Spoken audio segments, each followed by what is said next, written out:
Focus का 28वां episode. आज supreme court ने बड़ा फैसला लिया है नोटबंदी को लेकर।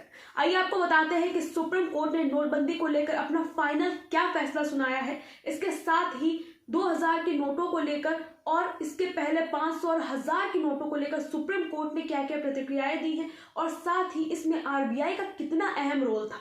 सुप्रीम कोर्ट ने जो चीज मेंशन की है आज के वर्डिक्ट में कि आरबीआई का डिमोनेटाइजेशन में कितना अहम रोल था, उसको भी हम आपको बताएंगे। केंद्र सरकार के नोटबंदी के फैसले को सुप्रीम कोर्ट ने सही ठहराया है। 5 जजों के संविधान पीठ ने सोमवार को यह फैसला सुनाया है।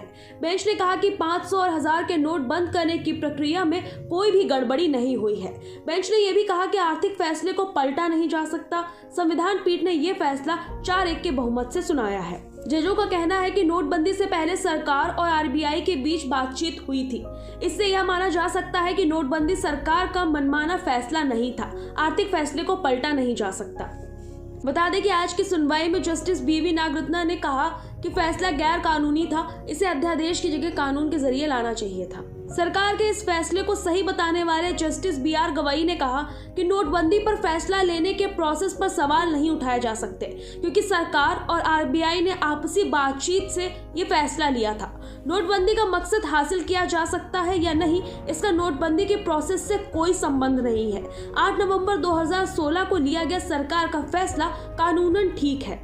5 जजों की संविधान पीठ ने नोटबंदी को लेकर 2016 के केंद्र सरकार के फैसले को बरकरार रखा और इसके खिलाफ दायर सभी याचिकाओं को खारिज कर दिया। नोटबंदी के फैसले को गैर कानूनी बताते हुए जस्टिस बीवी नागरत्ना ने आगे कहा कि 8 नवंबर 2016 को केंद्र सरकार की तरफ से की गई नोटबंदी गैर कानूनी है। इसे संसद में कानून बनाकर लागू किया जाना था, गजट नोटिफिकेशन के जरिए नहीं। 500 और 1000 रुपए के सभी नोटों पर बैन गैर कानूनी है, लेकिन ये फैसला लिया जा चुका है। ऐसे में इस पर कोई एक्शन अब नहीं लिया जा सकता। नोटबंदी का मकसद सही था, इसमें कोई शक नहीं है। इससे सरकार ब्लैक मनी टर्फ फंडिंग पर रोक लगाना चाहती थी, लेकिन लीगल ग्राउंड पर यह कदम पूरी तरह से गैर कानूनी है। रिकॉर्ड्स के मुताबिक 98% नोटों का एक्सचेंज हुआ है। इससे लगता है कि नोटबंदी का मकसद सरकार का पूरा नहीं हुआ, लेकिन कोर्ट इस आधार पर फैसला नहीं ले सकता है। दरअसल बता दें कि प्रधानमंत्री नरेंद्र मोदी ने 8 नवंबर 2016 को देश के नाम आधी रात ये संदेश दिया था कि अब 500 और 1000 के पुराने नोट बंद कर दिए गए हैं। बताया जा रहा है कि सरकार की तरफ से आनन फानन में सुनाए गए इस फैसले के खिलाफ देश में अलग अलग हाई कोर्ट्स में कुल 58 याचिकाएं दाखिल हुई थी।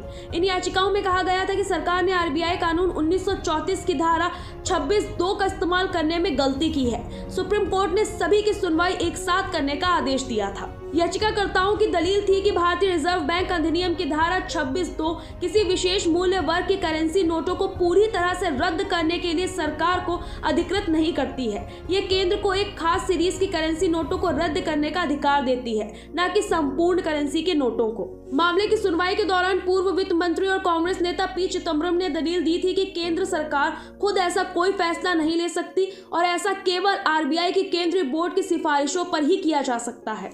इस मामले में केंद्र सरकार ने कहा था कि नोटबंदी का फैसला रिजर्व बैंक के केंद्रीय निदेशक मंडल की सिफारिश पर ही लिया गया था। अटॉर्नी जनरल ने कहा था कि नोटबंदी सरकार का बिना सोचा समझा कदम नहीं था, बल्कि आर्थिक नीति का एक हिस्सा था। उन्होंने कहा था कि आरबीआई और केंद्र सरकार एक दूसरे के साथ सलाह मशवरा करके ही काम करते हैं।